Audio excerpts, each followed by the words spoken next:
Hello, Kaveri. It's really nice to have you on our podcast, season number 2, and the second episode of this season.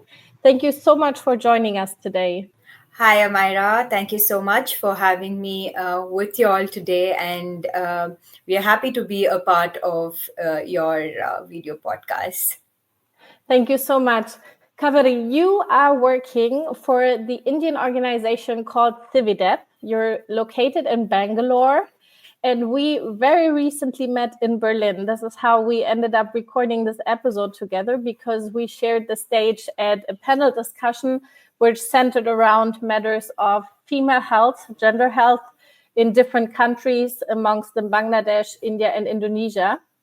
And I was very, very enlightened by everything that you'd shared. And it was really, really such a pleasure to meet you. And I'm very happy to hear from your experiences in India today, because in the last episode, we talked to our colleague in Bangladesh, Ridwan. And now it's really nice to also hear insights from India, because obviously in different countries, the textile workers might face different challenges. So thank you so much for joining us. And I would like to start by asking you what the most shocking fact about water in general in India is that you can share with our audience. Yeah, so to begin with, I'm not too sure if you all are aware of it, but most of the women garment workers that produce our clothes are actually paid lower wages, and it becomes very difficult for them to access a residence which has a good water infrastructure and other facilities. So as a result, what happens because of the low wages is that they start to reside in areas with poor water infrastructure. And because of that, they have to wake up as early as 3 or 4 a.m. to fetch water, which is at a distant place, or it is usually shared among a few households, which then leads to often competing with others, which is already a limited access. And this, because they also work long hours, they don't have time to rest, all of this impacts their health, then it adds on to their workload, and then it also leaves them with no time to rest or with their family. And this is the struggle that highlights the intersection of basically water scarcity, gender equality, and economic hardships faced by women garment workers. Yeah, thank you for bringing it all together, because I think this is the most crucial global issue that female workers, or females in general worldwide, are facing, with the responsibility to take care of the household, which includes the water fetching and all the household work, and at the same time also being very dependent on clean water themselves as women. As we talk about hygiene during period, for example, or pregnancy, all of those issues. So this is a very global issue. I think that all of the organizations that we're working with, CIVIDEP, such as Drip by Drip, and also our other partner organizations, are facing and working on. So thank you for highlighting this.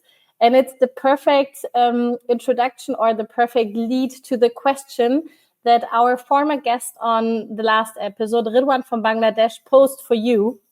Because he is wondering, from the Bangladeshi point of view, he's wondering how in India you are addressing those water challenges that the people are facing. And if, for example, if there is a solution for those water issues in the rural areas or in the communities, how India manages to replicate them over the country, so that basically more people have access to clean water. Do you have a concept or a solution that's really like positive in India that you can share with us?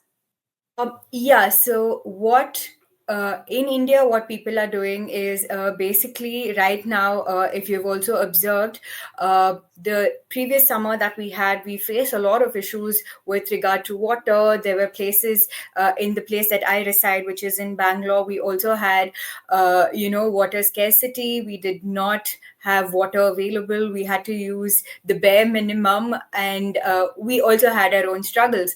But I think, this is something that we are also facing. But what we're also trying to do is that, like grassroots organizations, all of them, they're also trying to create awareness amongst people by saying that, you need to, because even we're just trying to raise awareness with them and say that how precious this particular resource is and how it has to be used in the right manner. And I think that is something most of the organizations or the grassroots are working towards. And then we're also trying to see some of the techniques that can be used, like for example rainwater harvesting is something that we are, we're asking most of the houses to incorporate when they're constructing houses now. So I think it is with awareness and with some of these techniques that I just mentioned about, we are also trying to save water. So this is what we are doing in India. That's really, really interesting, because rainwater harvesting is also something that we discuss a lot in the context of Bangladesh, and some sort of a project that we're trying to further develop, because also this seems to be one of the most promising solutions for the water scarcity problem in the community. So interesting that there's some similarity between India and Bangladesh in terms of solutions. So, Kaveri, when we met a few weeks ago in Berlin, you were sharing your experiences from a project that you recently ran together with two German organizations that we are also close friends with, about gender health in India, in textile factories, but also footwear production in Indonesia. Can you share with us the learnings from that project, and maybe what made you invest in this project in the first place? So what the realities for the textile workers are right now, and what needs to be done about them, basically?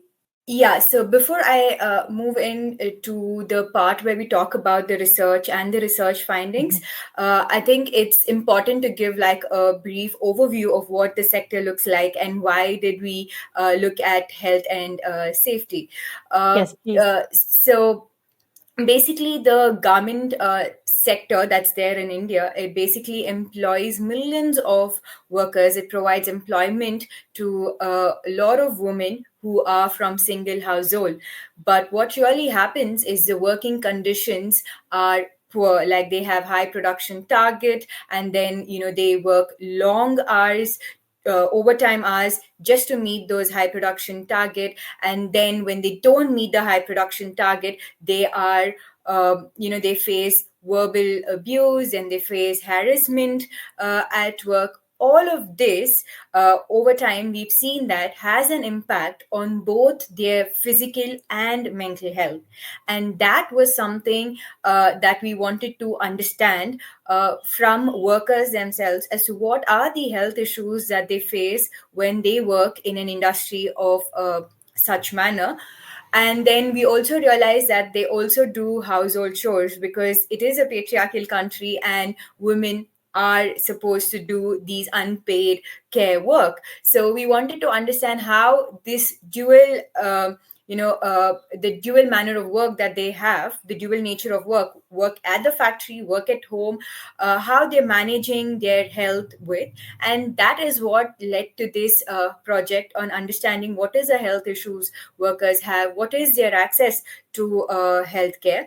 And coming to the findings of the research that we conducted, what we saw was that, like I said, because of these long working hours, women face musculoskeletal issues. And this is because they sit or stand for long hours, they do repetitive tasks, and they have poor ergonomics, because of which they face musculoskeletal health issues.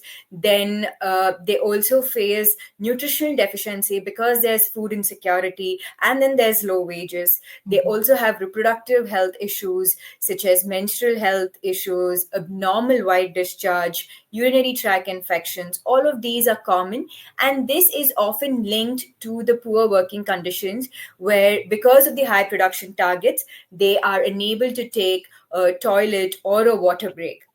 And then they also face mental health issues like stress, the tension, lack of appetite, insomnia, all of these because of the stressful working and living conditions. And there were other health issues that we came across, but these were the most predominant health issues, like musculoskeletal, reproductive, nutritional deficiency, and mental health. And then when we looked at what is their access to healthcare, what we saw was, though wages were being deducted for public healthcare systems, worker actually relied on private healthcare system over the public health or the on-site healthcare facility.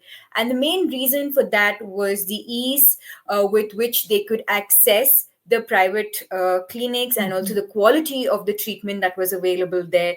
And it was even quicker and more reliable in terms of the treatment that was being provided when compared to the overcrowded public health services. And then what we also saw was that 20 to 30% of their monthly wages also went on healthcare, which is already low wages, and then they had to take loans to afford private healthcare. So I think these were some of the issues that we came across in the study. I'll stop there. No, thank you so much. It's really interesting. So that means that the female workers are basically paying double. They pay for the public healthcare system, and at the same time, they pay for a private healthcare system. That's right. So when we look at it, what the perspectives of the workers are, that they are also paying for the public health system, and and they use a private healthcare system only when there are these emergency issues, whereas they use a public health system when there are major issues, because those major issues would require more cost, and that's when they feel the public health system would actually help them. Really interesting. I think the thing you shared when we met that struck me most was the fact that you said women or female workers as young as 30 or in the beginning of their 30s choose to get a hysterectomy. So they have their uterus removed from their bodies in order to make work easier or to enable them to do their work in the first place. This was so shocking to me because we've been working in this field for some time, but this has never crossed me in any sense. So can you maybe explain why the women feel urged to take such really, really strong measures, and what sort of consequences they face after going under such a really stark surgery in such a young age? So one of the reason why women opt for hysterectomy at a very young age is, like I said in the beginning, they come from households where they are the sole bread earners. And the fear of losing wages if they take a day off during menstrual cycle actually forces them to opt for such surgeries. So in most of the factories, what happen is, even if they take a single day off from work, wages are deducted, and a loss in a day's wage actually adds on to their already fragile financial situation.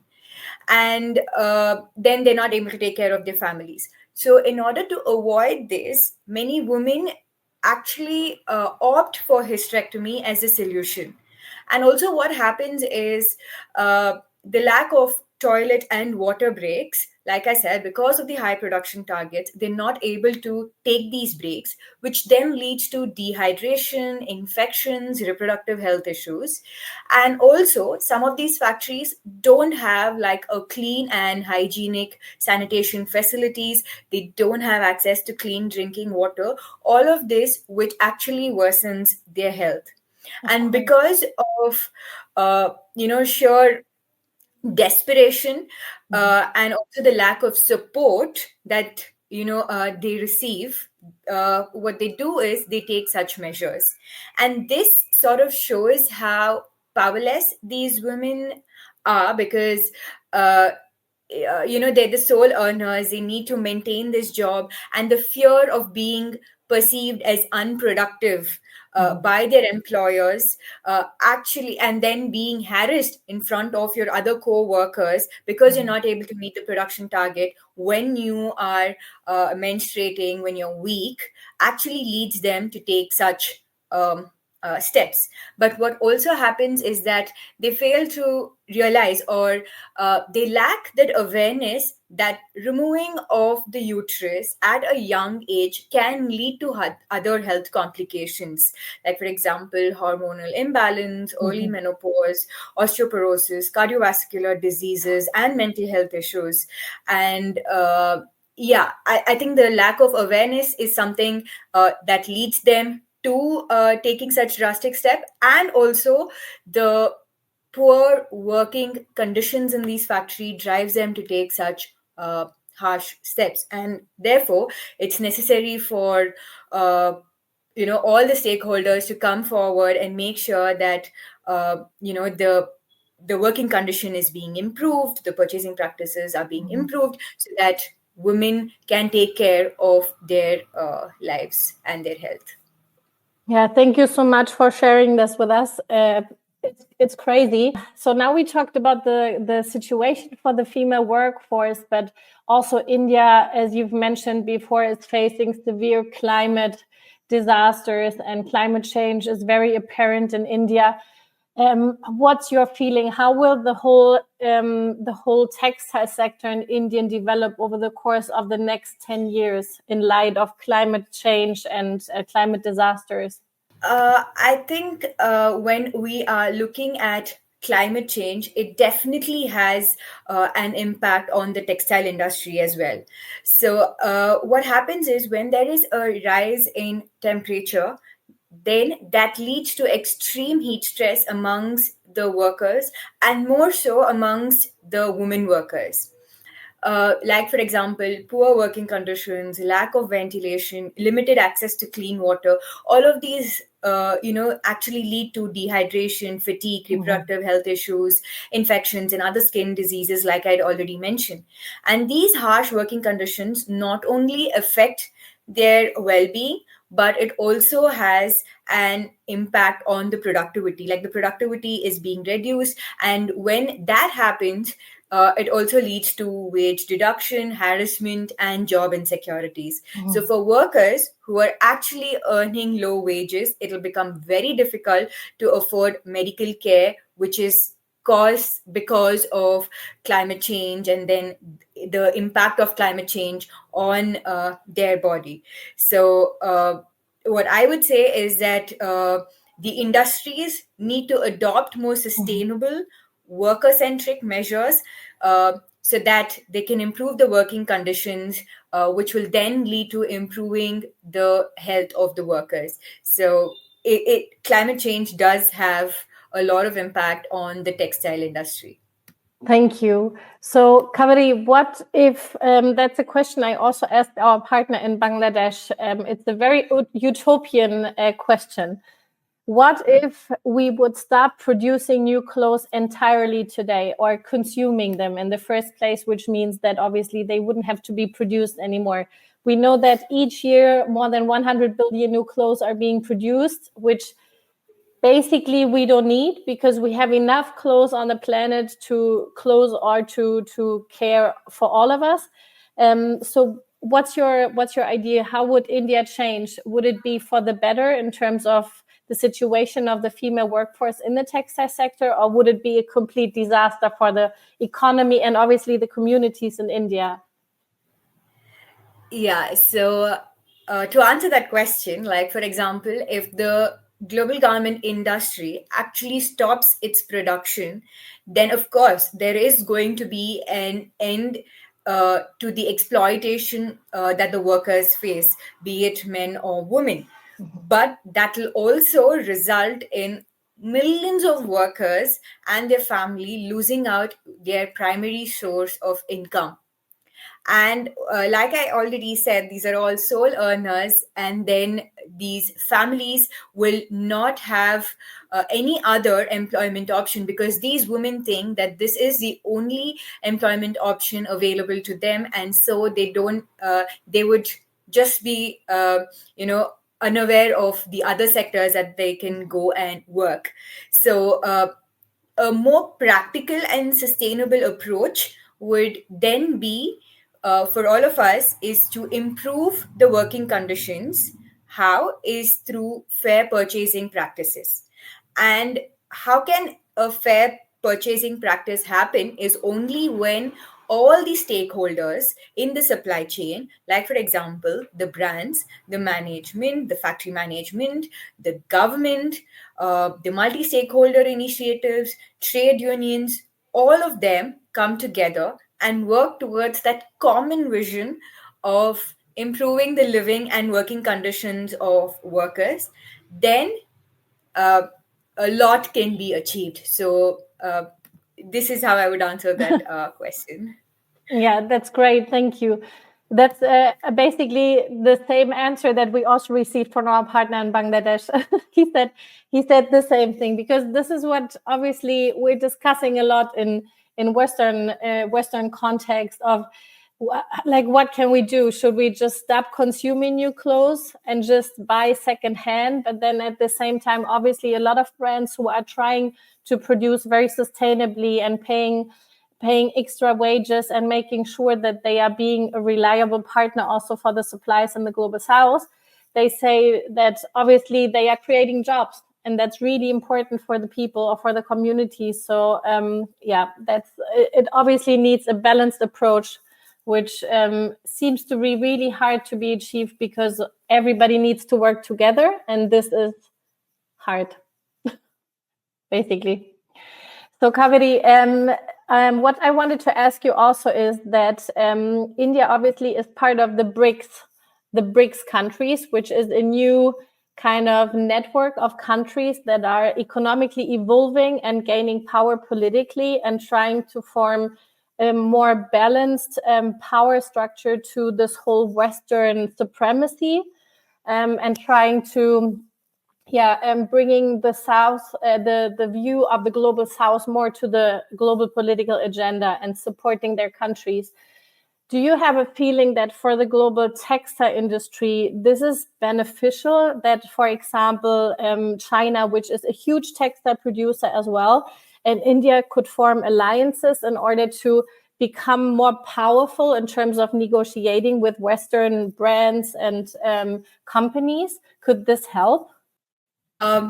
Yes. So, to answer that, a collective action by the governments uh, towards having a better regulation for the textile industry would actually play an important role in preventing violation or the exploitative practices. So, what usually happens is, for example, if India increases the cost of production, then the brands would move to a different country and then look for the lowest cost of labor and regulation. Yeah. So this is something that we've been constantly seeing everywhere, that okay, if something is produced at a higher price, they look for areas which can produce it at a lower cost, and then there is low cost of labor, then there is not a lot of regulation. So this is what is something that we've seen brands doing, shifting from one location to the other. So what I would say is, if there is a collaboration amongst all the production country governments, so that they can work together and, like I said earlier, have a fair labor practice and reduce this undercutting practices, this can actually improve the lives of the garment workers. So I think a collaborative action with the government would sort of help. Yeah, so maybe we can hope for this whole BRICS network to at some point also consider economically cooperating and protecting their workers in their countries. We can only hope for the best, I guess, with the current global situation not really improving. So, Kaveri, one more question I wanted to ask you is, we as an NGO in Germany, focusing on the water footprint of the global textile industry, are always facing the difficulty to make the industry and everybody interested in the topic of fashion and textiles, to make them understand how pressing the issue of water pollution is. Because nowadays, like today, it is causing lives in the global south and the production countries, because people are constantly forced to drink contaminated water, to wash their clothes and their bodies in contaminated water, to give it to their children because they don't have any other options. But in the global debate around sustainable textile production, the conversation is always evolving around carbon dioxide and how we have to lower our carbon footprint instead of water footprint. Do you have an idea, or what do you think why it is that we talk about carbon so much, but not about water, even though water today is like causing lives? Yeah, I think you're absolutely right about that, Amira. I mean, this is not just the textile industry, but it is so for all other industries as well. I mean, all of them are focusing on carbon mitigation rather than focusing on reducing its water footprint. I'm not too sure as to why this is like the case, but it is actually a critical issue, and especially in a country like India, where water is a very precious but a limited resource. And like I had explained earlier, the place that I basically live in, which is also one of the largest garment hub, we've also had water crisis, and many areas also faced a lot of shortage of water. And then I can only imagine how difficult it must have been for the garment factories as well, who usually depend on water for their production, like, for example, the dyeing and the finishing unit. So if it was that difficult for the factories itself to manage, then I can only imagine how worse it could have been for the workers. Like I'd already said, as it is, there is water shortage, and then they wake up really early to fetch water. So, and now that we have shortage, it must have been really difficult for them. So what I would say is that it's actually important for the industries to now look at how we can treat, or what is water management, like how it needs to have water management, and they should also treat that with the same urgency as they treat carbon emission. So I think it's very important for them to look at it. And I've also seen a lot of factories talking about water recycling. So some of the factories have actually come up now and said that it's very important for us to save water because there's a shortage. And with water recycling facilities within the factory management, they're also trying to manage saving of water and then using of these water. So this is something that I have seen factory management sharing with us, saying that is how they manage water. That's really, really interesting to learn, because the country that we're most active in, Bangladesh, it is not fully the case. Most of the factories actually, for example, do have effluent treatment plants in their premises, because by law they are forced to have them, but they're not using them because of cost issues. It is really expensive in terms of electricity. You need trained staff to use them. So this is a huge issue. It's really interesting to hear that in India, for the factory owners, it's becoming more of a topic that they are working on, basically. So thank you for sharing this. Kaveri, we're coming to an end of our episode. But as I did in our last episode, I want to ask you if you have a question for our next guest. Our next guest will be Sanaa from the organization Hisar Foundation in Pakistan, who is another partner of ours since, I think, 2 years. So if you were in a conversation with Sanaa, is there a question that you would like to ask her, which I can take with me? I think I would like to ask the same question that the previous speaker sort of asked me, to understand what each country has been doing in order to save water, and when it comes to the textile industry. So I would also like to ask a similar question to the next speaker. Perfect. Thank you. I will take it with me and ask her when I talk to her. Kaveri, thank you so much for taking the time. I'm really, really happy that we managed to talk today, because I already invited you to the podcast when we met in Berlin. And I'm really happy that now we managed to actually turn it into reality. Thank you for sharing all of the incredible experiences, and obviously also your own views on the topics we've discussed. And I hope to talk to you very soon again. Thank you so much, Amira, to you and to your entire team for having us with you all today. It was a great moment for me personally, and I think let's see how we can all work together to improve lives of workers and also take care of the environment that we live in. So it was really nice interacting with you today. Thank you for the opportunity. Oh, thank you very much.